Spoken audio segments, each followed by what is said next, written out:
सबसे पहले तो मैं अपना परिचय बता दूं। मेरा नाम कुलदीप महासेठ हुआ, जिला के मुख्य प्रवक्ता के पद पर हूं और मेरे साथ मेरे बगल में हम लोग के घोषित प्रत्याशी छपरा विधानसभा के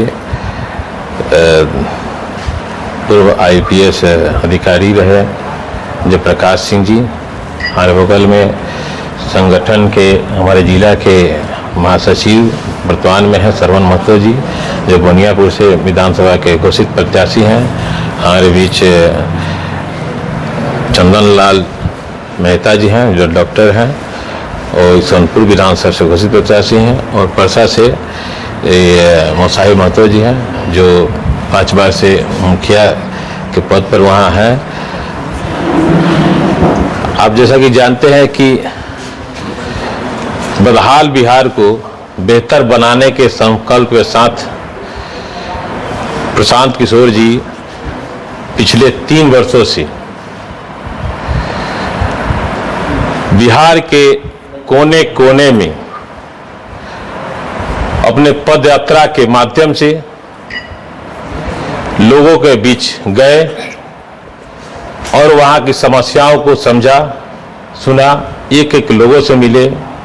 उन्होंने पाया कि बिहार में पिछले 35 वर्षों से जिन्होंने राज किया है और यह कहकर आए कि गरीबी को मिटाएंगे, लेकिन जब जमीनी स्तर पर पहुंचने के बाद पता चला कि नहीं, यहाँ कोई बुनियादी सुविधा सरकार द्वारा अब तक नहीं है। जैसे शिक्षा के क्षेत्र में, रोजगार के क्षेत्र में, स्वास्थ्य के क्षेत्र में काफी दयनीय स्थिति रही है। यहाँ तक कि नीति आयोग का रिपोर्ट जहाँ तक है कि बिहार सबसे पिछड़ा राज्य, गरीब राज्य, सबसे ज़्यादा बेरोजगारी और सबसे ज़्यादा पलायन वाला राज्य है। तो हम लोग और प्रशांत जी जो मुहिम लेके चले पिछले 3 वर्षों से, उनकी सोच को हम लोग उनके सोच से जुड़ते गए और वह समय आ गया आज बिहार बदलने का, वो मुहिम को जो तेजी लाने का। अब हम लोग जो चुनाव के माध्यम से हम लोग जनता के बीच अब जाएंगे, चूंकि उनकी सोच को जो हम लोग के कार्यकर्ता थे, जन स्वराज के एक कार्यकर्ता लगे पिछले 3 वर्षों से, आज यहाँ तक स्थिति को ला दिए कि पूरे बिहार में एक मजबूत पार्टी के रूप में जन स्वराज लोगों के बीच सामने खड़ी है और लोगों को ये विश्वास है कि जन स्वराज निश्चित रूप से नए बिहार का निर्माण करेगा। आज अचानक प्रेस कॉन्फ्रेंस किस लिए बुलाया गया? ये औपचारिक प्रेस कॉन्फ्रेंस है, चूंकि हम लोग की पहली सूची सारण से हम लोग के 5 उम्मीदवार की घोषित किए गए हैं, जिनमें हमारे बीच अभी आप देख रहे हैं 4 प्रत्याशी मौजूद हैं। तो हुआ कि भाई जब हम लोग के बीच प्रत्याशी जब घोषित हो गए हैं और सबसे पहले हम लोग ये चीज को किए हैं, चूंकि अभी तक आप देख लीजिए गठबंधन हो चाहे NDA का गठबंधन हो, अभी तक सीट शेयरिंग का मामला उन लोगों का क्लियर नहीं हुआ है। और वो लोग बताते थे, मीडिया के माध्यम से लोग कहते थे कि भाई जन स्वराज के पास कोई नेता नहीं है, वो भाजपा से और महागठबंधन से टूट के जो आएंगे उनको उम्मीदवार बनाएंगे। लेकिन जन स्वराज ये साबित कर दिया पहले उम्मीदवार घोषित करके कि नहीं, हमारे पास नेता की कमी नहीं है। कुछ नाराजगी भी देखने को सुनने को मिल रही है सर, 5 जो इस तरीके से कैंडिडेट घोषित हुए सारण में, तो कुछ नाराजगी भी देखने को मिल रही है सर, इससे देखिए कुछ नाराजगी होती है, चूंकि सभी कार्यकर्ता तन मन धन से लगे हुए थे, कड़ी मेहनत से जन स्वराज को यहाँ तक पहुँचाए हैं, सभी लोगों की महत्वाकांक्षा होती है। तो उसमें निश्चित रूप से हर एक विधानसभा में एक ही आदमी को टिकट मिलेगा, ये तो आप लोग जानते हैं। तो उसमें कुछ लोगों को यह है, लेकिन पार्टी उन सभी के लिए जो भी कटकटा, चूंकि हमारी पार्टी जन स्वराज विवाद को कह रही हैं कि नहीं, जो भी हमारे पुराने साथी हैं जो पदयात्रा के समय से कंधा लगाए हैं, उनके लिए जन स्वराज निश्चित रूप से, जिनको नहीं मिला है उनके लिए कोई बड़ा जरूर मैंने यहाँ व्यवस्था है। इसलिए ऐसा कोई बात नहीं, ऐसा कोई दिक्कत नहीं, सब लोग मिलके साथ में रहेंगे। मुख्य मुद्दा क्या होगा पांचों विधानसभा के क्षेत्र के लिए? मुख्य मुद्दा किन मुद्दे को लेकर आप चुनाव में आप लोग विकल्प के हो? मुद्दा तो अब शिक्षा और रोजगार तो आप तो देख ही रहे हैं, हम लोग का मुख्य मुद्दा है। पलायन का मुद्दा है, भ्रष्टाचार का मुद्दा है। मुद्दा के जो लेकर चल रहे हैं प्रशांत जी पिछले 3 वर्षों से आप देख रहे हैं। जब चले थे तो हम लोग को याद है कि जब पदयात्रा की शुरुआत हुई थी तो हम लोग 1000, 1200, 1500 लोग वहाँ इकट्ठा होते थे। लेकिन आज का माहौल देख लीजिए। अभी कटसा में आए थे हम लोग यहाँ, तो लाखों लोग उनके सभा में पहुँचे थे। यही आप बदलाव का यह संकेत है। 51 सीटों पे कैंडिडेट की घोषणा कर दी है, जिनमें 2 नाम बड़े लेवल पे आ रहा है। एक आरसीपी सिंह के जो की बेटी है और एक कर्पूरी ठाकुर की पोती।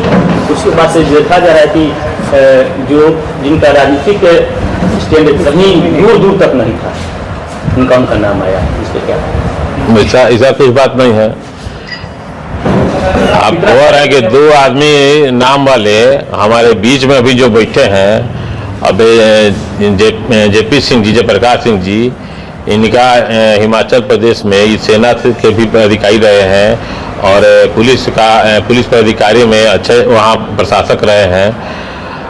तो कह रहे हैं कि नहीं, ये चंदन लाल मेहता जी हैं जो चिकित्सक हैं, इनका दूर दूर तक क्षेत्र में नाम पहचान है। हमारे सरवन जी महासचिव, यहाँ संगठन के महासचिव रहे हैं अभी वर्तमान में। इन्होंने अपने कार्य से, अपनी मेहनत से यहाँ तक पहुँचा है। भी मुख्य वहाँ जनप्रतिनिधि हम रहे हैं बनियापुर में। अब कैसे कह रहे हैं, मुसाई महतो जी 5 बार से वहाँ मुखिया हैं, तो वहाँ जनता इनको जिता रही है, इनकी लोकप्रियता है तब ना। जन स्वराज में जितने भी कैंडिडेट हैं अभी तक, नहीं तो अभी तक बीजेपी और जदयू महागठबंधन वाले लोग निगाह लगा के बैठे हुए थे कि प्रत्याशी में क्या खोट है। अभी तक उन लोगों को 1-2 दिन हो गया, अभी तक खोट नहीं निकल पाया। इससे अब साबित यही होता है कि हम लोग के जितना भी उम्मीदवार हैं सब ईमानदार और सही लोग हैं और जन स्वराज में मजबूत साथी हैं। 51 सीटों में लगभग 9 गो ऐसा सीट है जो कि मुसलमान को कैंडिडेट बनाया गया है। तो क्या तो मुसलमान को कैंडिडेट नहीं बनाया जा सकता है? कितना असर पड़ेगा चुनाव में? प्रशांत जी कहते हैं कि सभी समाज के सभी लोगों को लेके चलना है। जितनी जिसकी भागीदारी, हिस्सेदारी है, उसको तो मिलाएगा ही। इस हिसाब से ये कोई बात नहीं हुई कि इनको इतना काहे मिला, उनको काहे मिला। अब मैं चाहूँगा कि जो हमारे घोषित उम्मीदवार हैं वो अपने बारे में बताएंगे।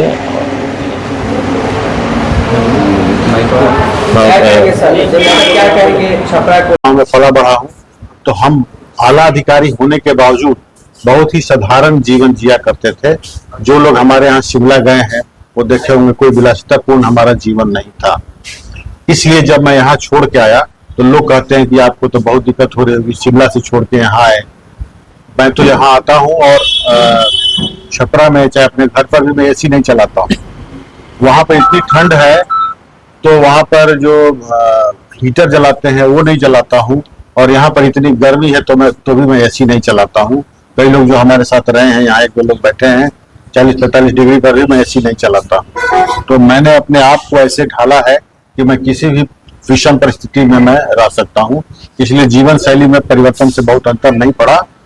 सर, आप प्रशासनिक सेवा में अपना बेहतर योगदान दिया, लेकिन आम आदमी को कितना दिक्कत होती है? आपसे बेहतर कोई अधिक नहीं जान सकता। अगर आप चुनाव में आते हैं तो सब कैसे कर सकते हैं? देखिए, आपने बिल्कुल सही कहा कि भले मैं ऑफिसर रहा हूं, इसलिए लोग समझते हुए कि मैं आम आदमी नहीं हूं, लेकिन अभी हाल में जो वृष्टि हुई थी, अतिवृष्टि हुई थी, तो एकमात्र मैं ऐसा मीडिया के लोगों को के अलावा एकमात्र ऐसा व्यक्ति था जो गया और म्युनिसिपल चौक पे, साना बाजार में और सरकारी बाजार में कई दुकानों में गया, वहाँ के दुकानदारों से, व्यवसायियों से मिला, उनकी स्थिति का जायजा लिया, क्षति का जायजा लिया, और द वेरी नेक्स्ट डे, दूसरे दिन मैं जिलाधिकारी महोदय के साथ मीटिंग किया और इस चीजों का मैं उनके बारे में संज्ञान में लाया और कहा कि जो भी क्षतिपूर्ति हो सकती है करना चाहिए।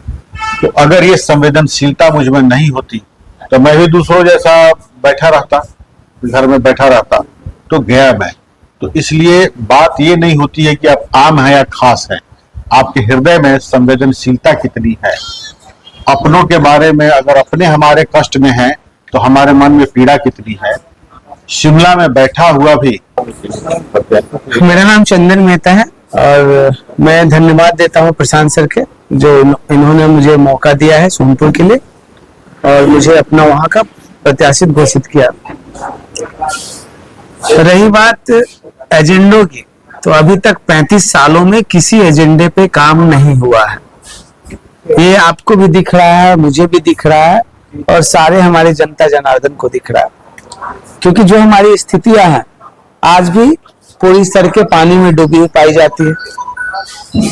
आज भी शिक्षा का स्तर ऊंचा नहीं हुआ। आज भी आप जितने क्षेत्र में जाएंगे, ग्रामीण क्षेत्रों में, क्योंकि हमारा क्षेत्र ग्रामीण क्षेत्र आता है, अधिकतर क्षेत्र जो है सारे ग्रामीण क्षेत्र में अच्छे अच्छे स्कूल तो बन गए हैं, शायद अच्छा स्कूल भी नसीब नहीं, पंखे तक नहीं। इसके बाद पूरे बिहार में आंगनबाड़ी, गवर्नमेंट ने अपने एक शिक्षा की व्यवस्था आंगनबाड़ी अपने बॉडी के रूप में हटाई और लोगों को ये दिखाई कि हम शिक्षा दे रहे हैं, लेकिन शिक्षा का स्तर क्या है जब आकर देखेंगे तो वहां पढ़ने वाले बच्चे काफी गरीब पिछड़े समाज से हैं और वहां दरी तक पढ़ने के लिए नहीं है। आज भी लोग प्लास्टिक के बोरे बिछा के पढ़ाइयां होती है बहुत से आंगनबाड़ी जो केंद्र है वहां पे, तो शिक्षा में भी नहीं। स्वास्थ्य में वही दशा है। आज जितने अस्पताल उपकेंद्र खुले हुए हैं, आप रूरल एरिया में जाएं, दियरा क्षेत्र में जाएं, आप सभी एरियाज में पाएंगे कि वहां 6 बजे के बाद कोई डॉक्टर आपको नहीं मिलता है। आज भी अगर आपको कोई इंजरी होती है तो कहीं ना कहीं किसी प्राइवेट अस्पताल में जाना पड़ता है। तो बहुत सी कमियां हैं। रही बात भ्रष्टाचार, उसमें भी आशातीत जो वृद्धि हुई है, कमी नहीं हुई। सारे ब्लॉक लेवल पे आप जाएंगे तो आपको अगर एक आइडेंटिटी के माध्यम से अगर जाते हैं, आप एक आधार कार्ड के माध्यम से अगर आप फ्लाइट पे जाते हैं तो आपका चेक होता है, अगर गलत पाया जाएगा तो आपको तुरंत अरेस्ट कर लिया जाएगा। लेकिन अगर आप एक वही सीओ वीडियो ब्लॉक में जाते हैं, रजिस्ट्रार के यहाँ जाते हैं, तो एक ही फर्जी दस्तावेज के आधार पे 10-10 बार जमीनें लिखा जाती है और सरकार ही अपराधी पैदा कर रही है, आप में आपस में लड़वा रही है। तो सभी जगह भ्रष्टाचार का वही हाल है। आप किसी लेवल पे आप ये नहीं बता सकते हैं या किसी एजेंडा को ये नहीं बता सकते हैं कि इन 35 सालों में काम हुआ है। तो बिहार, सोनपुर मेरा पिछड़ते गया है और सोनपुर का एक बहुत बड़ा योगदान रहा है हमारे बिहार में। हमारे सोनपुर में 3-3 मुख्यमंत्री दिए हैं, लेकिन फिर भी उस सोनपुर का दशा ये है कि आज भी एजुकेशन लेवल की बात करते हैं तो आज भी हमारे ग्रेजुएशन जो भी बच्चे करते हैं वो छपरा जेपी यूनिवर्सिटी से करते हैं। लेकिन आज भी यूनिवर्सिटी में जो एग्जाम 3 साल पे होना चाहिए वो 6-6 साल का ड्यूरेशन लग जाता है, जिसके वजह से हमारे बहुत से बच्चों का भविष्य अंधकार में हो जाता है। क्योंकि आपका अगर जॉब की बात आती है तो 1 घंटे भी लेट होता है तो आप और बनियापुर विधानसभा से घोषित प्रत्याशी हूँ। जन स्वराज के प्रणेता हमारे प्रशांत किशोर जी ने बनियापुर के जो सम्मानित मतदाता हैं, बनियापुर के जो जनता है, तो उन पे भरोसा और विश्वास जताते हुए वो जन स्वराज की तरफ से हमें घोषित प्रत्याशी बनाया है। और तो सबसे पहले हम अपने अपने पार्टी के प्रणेता प्रशांत किशोर जी को और पार्टी के तमाम प्रदेश और जिला के नेतृत्व को सबसे पहले हम बहुत बहुत धन्यवाद देना चाहेंगे। और उससे पहले आप तमाम चैनल को मेरे तरफ से बहुत बहुत धन्यवाद, और आपके चैनल से जुड़े हुए तमाम सभी साथियों को मेरे तरफ से हाथ जोड़कर प्रणाम। और मैं कहना चाहूंगा कि सारण जिला में अभी तक जो 5 प्रत्याशी का घोषणा हुआ है, तो मैं समझता हूं कि अन्य जो राजनीतिक दल हैं और जो राजनीतिक तौर पे जो धाराएं हैं, 2 धारा है एनडीए और महागठबंधन, तो उससे हट के, इन सभी पार्टियों से हट के जन स्वराज का काम है। क्योंकि जन स्वराज जो कहता है, प्रशांत किशोर जो कहते हैं वो करते हैं। ये धरातल पे ये चीज लागू हो रहा है। चूंकि अभी से पूर्व में जब काम हो रहा था पार्टी का, तो उसमें आप देखे होंगे कि बापू सभागार में हमारे प्रणेता प्रशांत किशोर जी ने ये घोषणा किया था कि जिसकी जितनी संख्या भारी उतनी हम उसकी हिस्सेदारी देंगे, भागीदारी देंगे। तो उन्होंने यह कहा था कि मैं इस बिहार के 40 लोकसभा में मैं 40 अल्पसंख्यक लड़ाऊंगा और 40 जो है महिला को, एक प्रत्येक लोकसभा क्षेत्र में मैं महिला को उतारूंगा। और उसी तरह ईबीसी का अगर 36 है, 40 है, तो ईबीसी को उतना लड़ाएंगे और जो भी ओबीसी और जनरल का जो है उस हिसाब से, मैंने संख्या के लिहाज से उसको हम भागीदारी देंगे। तो वो चीज आपको व्यवहार में देखने को मिल रहा होगा। मैं बताना चाहूंगा कि ये जो अभी आपके सामने इस जिले के जो विभिन्न इस विधानसभा से जो प्रत्याशी, घोषित प्रत्याशी दिख रहे हैं, वो आप देख रहे होंगे कि हमारे जेपी बाबू हैं, राजपूत समाज से आते हैं। इधर आप देख रहे हैं कि हमारे डॉक्टर साहब जो चंद्रलाल मेहता जी हैं सोनपुर विधानसभा से, वो ओबीसी समाज से आते हैं। और हमारे जो बगल में हमारे माननीय मुखिया जी हैं, मुसाहिब जी, वो मुसाहिब महतो जी, वो इससे परसा विधानसभा से, वो ईबीसी समाज से आते हैं, नुनिया समाज से आते हैं। मैं बनियापुर से ईबीसी और नुनिया जाति से आता हूँ। अब सोच के देखिए कि हमारे जैसे लोगों को, जो इतने कमजोर, आर्थिक तौर पे कमजोर होने के बावजूद भी जन स्वराज ने हम जैसे लोगों को प्रत्याशी बनाया है, प्रत्याशी के बतौर घोषित किया है। इसके लिए हम जन स्वराज के प्रति आभार प्रकट करते हैं और अपने प्रणेता और तमाम बड़े पदाधिकारियों के प्रति हम आभार प्रकट करते हैं और बहुत बहुत धन्यवाद देते हैं। और हम धन्यवाद देना चाहेंगे और आभार प्रकट करना चाहेंगे बनियापुर के तमाम जनता को, जिन्होंने उनके ताकत के बदौलत, उनके भरोसे पे प्रशांत जी ने, जन स्वराज ने हमें वहां प्रत्याशी बनाया है। मोहन जी, पहले भी आप कभी प्रतिनिधि रहे हैं क्या पंचायत स्तर पे? पंचायत स्तर पे हम पूर्व दो बार वहाँ की पंचायत की जनता ने 2 बार मौका दिया और हमने भरपूर भावनात्मक रूप से काम किया। और जी 2 बार लगातार मुखिया रहेंगे जी। और इससे पहले 2020 में, मैं पार्टियों की बात बता देता हूँ, 2020 में प्रशांत किशोर ने आपको आशीर्वाद दिया परसा क्षेत्र के लिए, क्या कहेंगे? सबसे पहले हाथ जोड़ के परसा के जनता को नमस्कार, और हमारे जितने भी जन स्वराजी पदाधिकारी हैं उनको भी हृदय से धन्यवाद, जिन्होंने मुझ पर विश्वास जताया है, इसके लिए भी बहुत बहुत धन्यवाद। लगातार परसा में एक ही परिवार के लोग राज किए हैं और राजनीति किए हैं, इसको कैसे आप संभाल पाएंगे? एक परिवार का नहीं, एक समाज को बोलिए। एक परिवार को लोग राज नहीं किया, एक समाज का लोग राज किया है। एक समाज का लोग राज किया है, तो इसी को, इस भ्रम को दूर करने के लिए ये जन स्वराज बनी है कि कोई, ये जन स्वराज जो है किसी धर्म, किसी जात, किसी दल का पार्टी नहीं है। ये जन स्वराज है, जनता का पार्टी है, जनता का सुंदर है, जनता का दल है। ये आपकी और मेरा, सब लोगों का ये दल है। इसमें किसी जाति और धर्म का दल नहीं है। इसी भ्रम को तोड़ने के लिए ये जन स्वराज बना है। परसा आतंक के नाम से बहुत पहले से जाना जाता था। परसा ही क्यों जाना जाता था, पूरे बिहार जाना जाता था। परसा खासकर देखिए, वहां तो परसा में, परसा क्या पूरे बिहार में नहीं दिख रहे आपको? जाके हॉस्पिटल में गोली मार दिया जा रहा है, परसा तो काहे नाम ले रहे हैं? राजधानी में आपकी गोली चल रहा है, राजधानी में जाकर लोग गोली मार रहे हैं, तो परसा ही नहीं है, पूरे बिहार आतंक से त्राहिमाम है। और जन सुराज अगर आती है तो क्या इस क्राइम को लेकर कितना हमारे प्रणेता को अपने ही स्टेटमेंट सुने हैं, 100 ऐसा भ्रष्ट नेता लोग हैं जिन्होंने इस बिहार को बर्बाद करने में अपना योगदान दिया है। उस 100 भ्रष्ट नेता से लेकर अफसर तक, यानी छोटे नहीं, मुख्य सचिव तक वो लिस्टेड है। जैसे ही जन सुराज की व्यवस्था बनेगी उन लोगों को जनता दौरा दौरा कर हिसाब लेगी। सर, परसा विधानसभा में हल्दिया चीवल का एक मुद्दा है जो पानी निकासी का व्यवस्था नहीं है। क्या आप अगर वहां से जनता सपोर्ट हम कितने बार बोल चुके हैं कि जैसे ही हम अगर वहां से विधायक होते हैं परसा से और जन सुराज की जैसे व्यवस्था बनेगी, सबसे पहला मेरा काम है परसा से लेकर सोनपुर तक, ये 2 विधानसभा की मामला, एक परसा की नहीं है, किसान के लिए सबसे बड़ा जटिल समस्या है।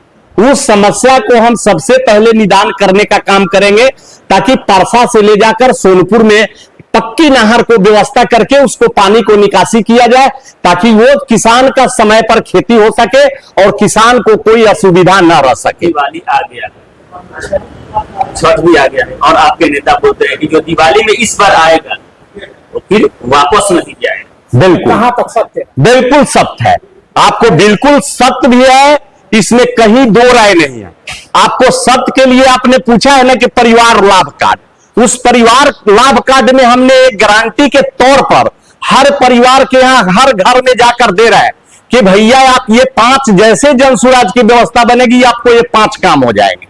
5 काम का मतलब है कि हर परिवार को किसी न किसी तरह, जो परिवार गरीब है बिहार में है, उनको 20,000 तक पर महीना उसको मदद किया जाए।